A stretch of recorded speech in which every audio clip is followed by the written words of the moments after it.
Qurban Bayramı İslam aləmində müqəddəs bayramlardan biri hesab olunur. Bayram günlərində müsəlmanlar qurban kəsərək həm dini ibadətlərini yerinə yetirir, həm də ehtiyacı olan insanlara yardım etmiş olurlar. Ancaq elə insanlar var ki, qurban kəsməyi niyyət etsələr də bunu həyata keçirə bilmədən vəfat edirlər. Bəs belə olan halda mərhumun qurban borcu necə ödənilməlidir?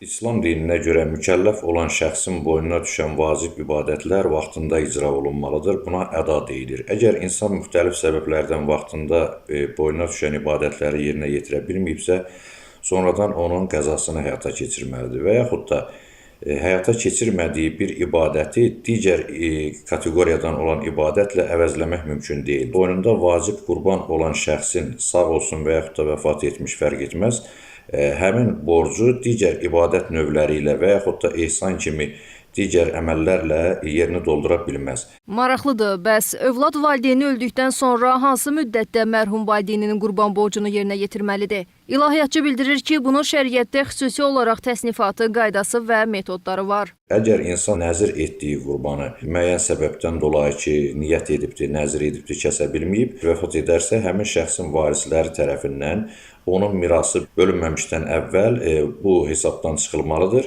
və onun boynunda olan borclar ödənməlidir. Varisi yoxdursa, mirası qalmayıbsa, qeyri-müəyyən səbəblərdən bu mümkün olmayıbsa, bu şəxsə yaxın olan şəxslər tərəfindən, ümumiyyətlə dostları, yaxınları, deyək ki, digər müsəlmanlar tərəfindən həmin şəxsin adına niyyət edilərək onun borcu hesab olunan qurbanlar kəsilib, istifadə oluna, paylanıla bilər. Onun varisləri tərəfindən mərhumun qurbanları əgər icra olunmayıbsa, digər müsəlmanlar, digər insanlar tərəfindən də onun adına niyyət edilərək bu qurban kəsilib insanlara paylanıla bilər. Yox, əgər bu miras bölündükdən sonra meydana çıxarsa və yaxud da unudulub sonradan yada düşərsə, yenə də onun varisləri tərəfindən vəfat etmiş şəxsin həyata keçirmədiyi qurbanlar kəsilərək onun adına, onun niyyətinə, aidiyyatı üzrə də sərf olunmalıdır.